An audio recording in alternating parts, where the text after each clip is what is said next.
Está con nosotros el doctor Ramiro García, distinguido penalista. Un gusto tenerlo nuevamente en esta radio, doctor García. Gracias por atender nuestra llamada telefónica. Una comisión de legisladores multipartidista analizará el contenido del informe a la Nación del primer mandatario. ¿Podría la Asamblea, doctor García, plantear un juicio político contra el presidente de Noboa por incumplimiento de funciones? Buenos días, muchas gracias por la invitación. Un saludo para todos los oyentes. A ver, en primer lugar, es obligación de la Asamblea el analizar el informe del presidente. Esto está expresamente señalado en la Ley Orgánica de la Función Legislativa. De ahí a poder plantear un juicio político, claro, hay un trecho bastante largo, ¿no? Recordemos que el juicio político al presidente de la República tiene causales específicas. No se puede establecer por cualquier cosa. Se tiene que imponer por indicios del cometimiento de delitos específicos, que además son delitos gravísimos, como genocidio, lesa humanidad, crímenes de guerra o cohecho peculado, etcétera, ¿no? De enriquecimiento ilícito. Por lo tanto, no hay manera de que por la vía del análisis de un informe a la Nación se pueda llegar a un juicio político. Lo que sí puede llegar a establecer el legislativo es que el presidente nos mintió y nos mintió descaradamente, que eso podría ser una de las conclusiones del informe, obviamente sustentado en evidencia fáctica. Pero de ahí a que exista consecuencias jurídicas, sobre todo para un presidente que además ya tiene 10 meses por delante para dejar el poder, de los cuales de aquí en 3 meses ya tiene que estar de candidato. Así que difícilmente. Ramiro, buenos días, qué gusto una vez más conversar contigo. Alfonso Harp te saluda. Ramiro, este tema de la vicepresidencia y del encargo temporal, por ausencia temporal del presidente, si es que se lanza a la campaña, en lo personal, desde lo jurídico, como abogado, considero de que realmente va a tener que pedir licencia, porque ya ese juego de palabras, que si es reelección, no es reelección, no cabe tanto, porque incluso la ley electoral habla de que los mandatarios y funcionarios no pueden hacer campaña electoral, y ahora con una nueva resolución del contencioso electoral, ni siquiera fuera de las horas de trabajo. Entonces, es obvio que una persona que esté en funciones no puede hacer ningún tipo de campaña ni para otro y peor para sí mismo. O sea, la licencia yo veo muy difícil que finalmente le permitan no sacarla, tendrá que sacarla. Pero yo también creo, Ramiro, que debería haber una consulta a la Corte Constitucional para que la Corte también, en conocimiento de que hay una pugna demasiado evidente entre el presidente y la vicepresidenta, para que la Corte Constitucional resuelva y aclare sobre el espíritu de la norma constitucional, que es ocupar el cargo en una ausencia temporal y en una ausencia definitiva. En una ausencia definitiva la persona pasa a ser presidente de la República, o presidenta en este caso, pasa a ser, o sea 3 meses, 4 meses, 1 año, 2 años, pasa a ser el titular absoluto del despacho. En una ausencia temporal no es el titular del despacho, es un encargo del despacho. Por tanto, tampoco, si entramos al verdadero espíritu de la norma para suplir en ausencia temporal al presidente de la República, tampoco es que en este caso la vicepresidenta puede venir, votar a todos los ministros, tirar abajo todos los decretos ejecutivos, dar indultos, o sea, ya cosas que son propias del titular del despacho. Pero claro, la norma no entra ya en esos mínimos detalles. Y yo soy de los que sugiero de que la Corte Constitucional, a solicitud de parte, podría interpretar el espíritu de la norma. ¿Cuál es tu criterio al respecto? Mira, Pocho, a ver, yo estoy de acuerdo en que la Corte Constitucional debería tener facultad consultiva, como la tiene, por ejemplo, la Corte Interamericana de Derechos Humanos, que no solamente emite resoluciones en casos contenciosos, sino también opiniones consultivas. Sin embargo, nuestra normativa no abre esa posibilidad. Por lo tanto, la Corte Constitucional solamente puede pronunciarse a través de sus fallos, de sus decisiones judiciales, y no a través de opiniones consultivas. Así que, estando totalmente de acuerdo contigo en que se debería poder acudir a esa vía, el problema es que esa vía no existe en nuestra legislación. Y de alguna manera la propia Corte Constitucional ha pretendido que no exista esto, porque de lo contrario, en este país todos queremos acudir a la Corte Constitucional para que resuelva las cosas, y así no debe funcionar. No puede ser que tengamos una institucionalidad tan frágil, que tengamos que decirle al procurador: oiga, procurador, usted no tiene ninguna capacidad para interpretar normas constitucionales. Pero es que eso es una cosa de mínimo recibo, Pocho. O sea, ¿tú crees que a alguno de mis alumnos de segundo semestre se le ocurriría contestar en una pregunta que se le diga: ¿puede el Procurador General del Estado interpretar una norma constitucional a través de un dictamen vinculante? O sea, ninguno pondría que sí, porque sabe que se le va el cero clavado. Sin embargo, nuestro presidente consulta al Procurador General del Estado a ver si es que se puede interpretar una norma constitucional, y el procurador acude al Consejo Nacional Electoral para que le mande un informe jurídico. O sea, estamos en un país en donde nos pasamos por las galletas todas las normas constitucionales, todos los principios de supremacía constitucional y de supremacía normativa, y cada quien quiere hacer lo que le da la gana. Y a la final, como el único órgano que de una u otra manera tiene credibilidad y tiene respetabilidad y en el que todavía confiamos, es la Corte Constitucional, pues todos queremos acudir a la Corte Constitucional. La Corte Constitucional tiene que intervenir ya en el último de los casos. ¿Por qué? Porque además la Corte Constitucional es el tribunal de más alta jerarquía del país. Pero acá queremos poner además a consultar, como tú dices, lo obvio. O sea, resulta obvio que a ausencia temporal del presidente, por cualquier razón que sea, entre otras porque se lanzó de candidato, quien tiene que reemplazarle es la vicepresidenta de la República. Punto. No hay otra manera.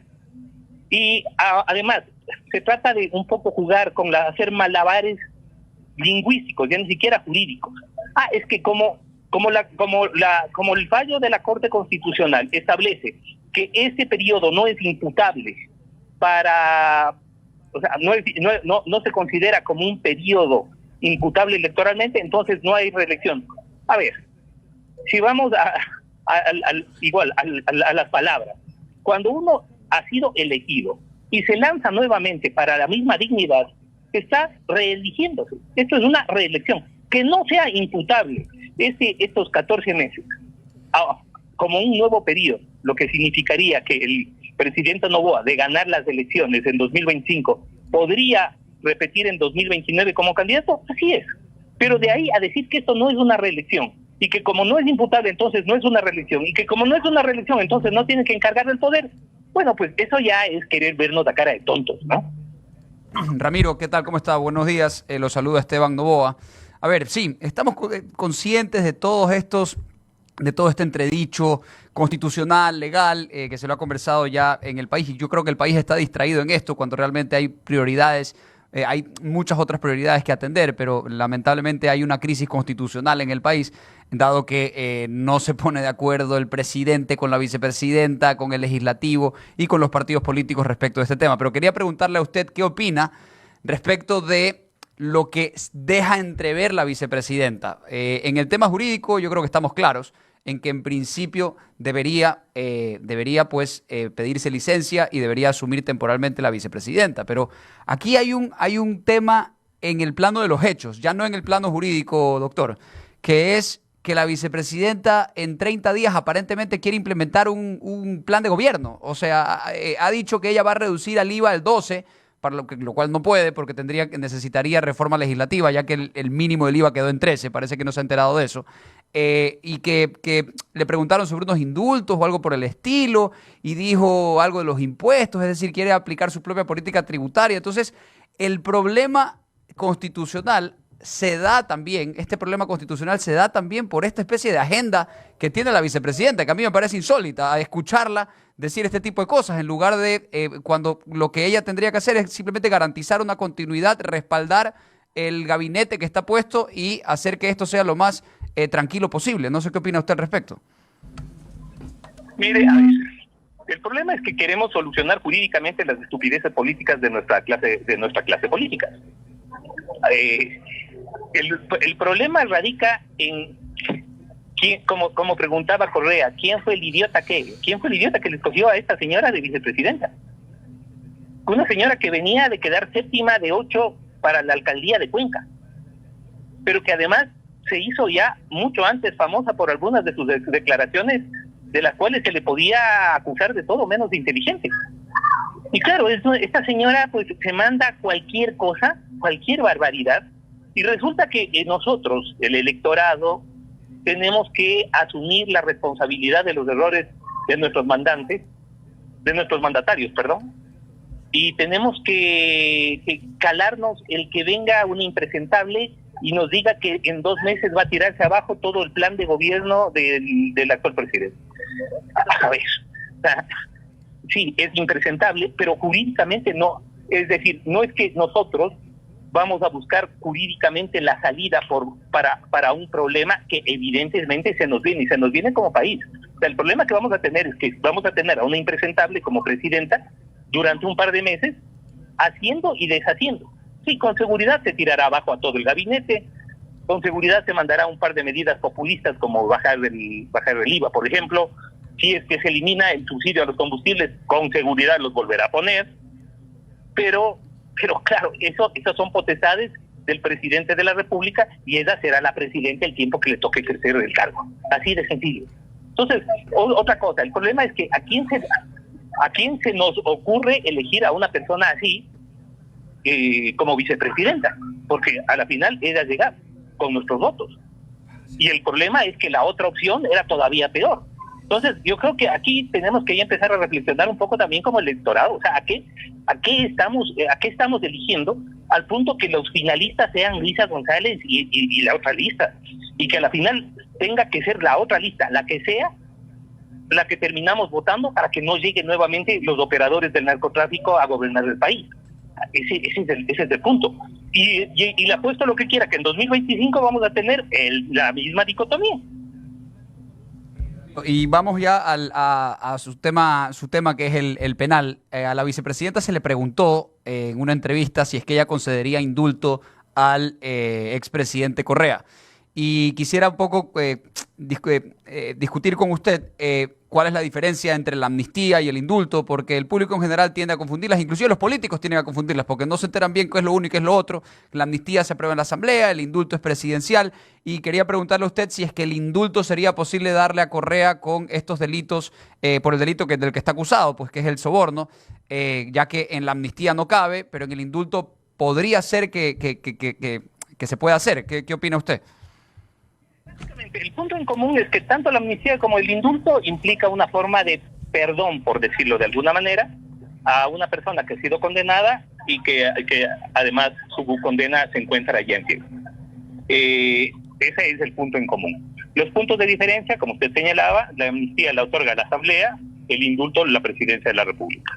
En la amnistía existe limitaciones específicas. Por ejemplo, la clase de delito de que se trata. En el indulto no.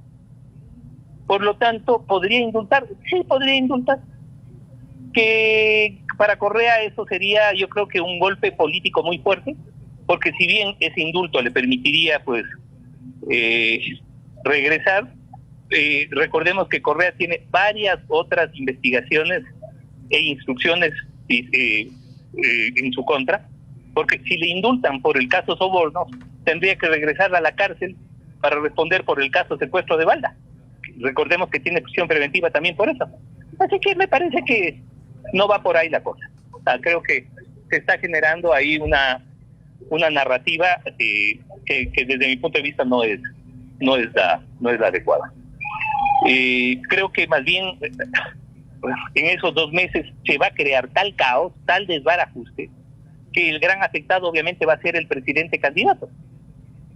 Entonces, al correísmo no le interesa, o sea, no es que le interese que venga Abad y le solucione en 2 meses sus problemas, no, les interesa que llegue Abad, que ponga todo tan de patas, que termine asumiendo todo ese coste político el presidente candidato. Y claro, eso va a favorecer a quien esté segundo en las preferencias. Y hasta ahora, hoy por hoy, el correísmo sigue segundo en las preferencias. Así que es un cálculo electoral nomás. Ramiro, buenos días. Rodrigo Campos lo saluda. Un gusto tenerlo acá y conversar con usted. Una pregunta volviendo a lo que preguntó Juan Javier. ¿Es realmente necesario la creación de una comisión ocasional para analizar el informe de la Nación? Entiendo que por su respuesta que es parte de la ley y es algo que hay que hacer, pero ¿cuál es el valor realmente de hacer esto aquí? ¿No tiene la Asamblea cosas más importantes que priorizar? Mire, todo es importante, pero a mí también me parece importante que se analice el contenido del mensaje presidencial. Yo, la verdad, después de escuchar el mensaje presidencial y de lo bien que estaba el Ecuador, estoy considerando seriamente ir para allá, porque en el país donde yo vivo las cosas son diferentes, ¿no? Acá a la gente la matan todos los días, nos han subido impuestos y no tenemos mayor seguridad de ninguna manera. A mí no me vengan a decir que la subida del IVA ha servido para la seguridad ciudadana, todo lo contrario. Inclusive se ha llegado a declarar guerra interna, es decir, conflicto armado interno, y hoy por hoy tenemos incremento del cometimiento de ciertos delitos como secuestros y extorsiones, y esos son datos objetivos. Se nos dice que se ha incrementado el trabajo en el Ecuador cuando la Seguridad Social nos muestra 85,000 afiliados menos que hace un año. Entonces, así que yo creo que sí es necesario que en uso de su facultad fiscalizadora, porque la fiscalización no solamente se ejerce a través del juicio político. La fiscalización como acto de control político, como potestad de control político del legislativo, pues se la ejerce de diferentes formas, y una de ellas obviamente es el control del informe a la nación.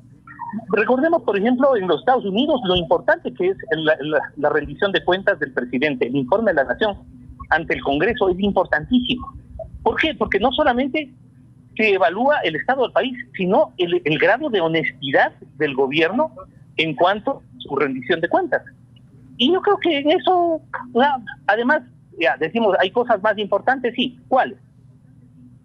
Porque de hecho el legislativo ya creo que en estos 6 meses el gobierno no puede quejarse de que no ha tenido colaboración del legislativo. El 100% de las leyes que ha pasado Noboa, el legislativo se las ha aprobado.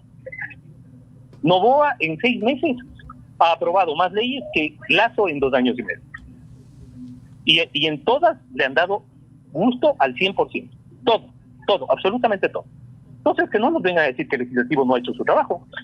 El legislativo ha hecho su trabajo, y es más, de hecho, en principio se aplaudía de alguna manera de que exista una colaboración entre el ejecutivo y el legislativo, y el legislativo pues colabore a través de la generación de nuevos marcos normativos que nos permitan un mejor país. Así que ahora, con todas estas nuevas leyes, vemos que tenemos un país que sigue en el suelo y que el problema no era normativo, que el problema de seguridad ciudadana, el problema de la economía, el problema en general de país, no pasa por nuevas leyes, sino por nuevas políticas públicas, y lo que vemos es ausencia de políticas públicas. Y claro, el momento en que el legislativo ya le empieza a decir que no al ejecutivo, me refiero a esta semana, con la aprobación de un proyecto de ley que fue vetado por el presidente, con 76 votos afirmativos, entonces se empieza a generar la narrativa desde el gobierno de que hay una nueva mayoría legislativa golpista. O sea, pensar que, por ejemplo, el Partido Social Cristiano puede ser oposición o golpismo en relación al gobierno de Noboa, a mí me parece que es generar una narrativa que da risa. Y por eso es que el propio presidente de la Asamblea ayer le aconsejaba al presidente de la República que empiece a cambiar de voceros, ¿no? Porque realmente son un desastre. Ramiro, una última pregunta de mi parte, y vuelvo al tema de los indultos y de la amnistía. Lo que tú dices es verdad en torno a la consecuencia de otorgarlo, es decir, finalmente se perdonan las penas en ambos casos. Pero el indulto, a diferencia de la amnistía, el indulto no borra el acto, no borra incluso la sentencia, sino solamente la pena. O sea, extingue la pena, perdona, indulto es de indultar, de perdonar, perdona el castigo por el acto que se cometió. Por tanto, el que recibe un indulto no deja de haber sido sentenciado como delincuente, porque lo que le están perdonando es la pena. La amnistía es distinto, la amnistía viene de amnesia, es decir, me olvidé, no existió. La amnistía sí borra incluso el acto. Por tanto, quien recibe amnistía puede decir, a mí nunca me juzgaron, porque la amnistía borra todo. Es la diferencia sustancial. Ahora, desde lo doctrinario, sea indulto o sea sentencia, Ramiro, desde lo doctrinario debería de tener efecto de cosas juzgadas, es decir, ya ser irreversible. Le dan el indulto, la amnistía a una persona, ya ahí no se vuelve para atrás. Sin embargo, hay un caso, el caso de Fujimori, que debes recordarlo claramente. El presidente PPK le dio el indulto, pero cayó a los pocos días el presidente PPK y el que lo reemplazó, no recuerdo en este momento el apellido del presidente Vizcarra creo que era, le revocó ese indulto y Fujimori volvió a prisión.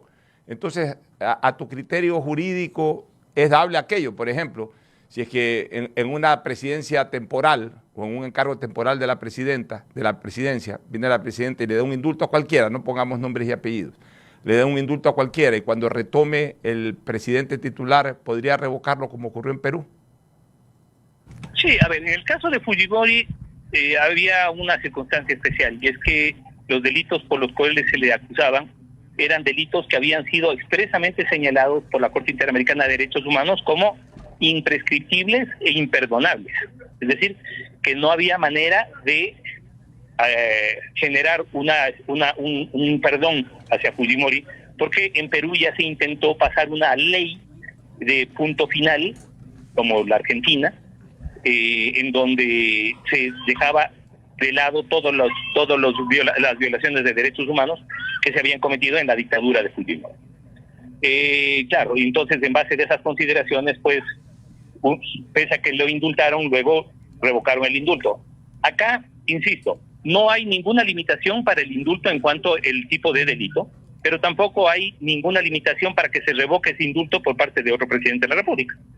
Ese es un tema que hay que tomar en cuenta. Por otro lado, como tú señalabas y con toda la razón, el indulto no borra los efectos secundarios de la pena. Que, por ejemplo, la inhabilitación de por vida que tiene en este momento Correa para poder ejercer un cargo público. Es decir, él no podría volver a postularse absolutamente a nada porque ha sido condenado en firme por un delito contra la administración pública, en específico por el delito de cohecho, el delito de sobornos.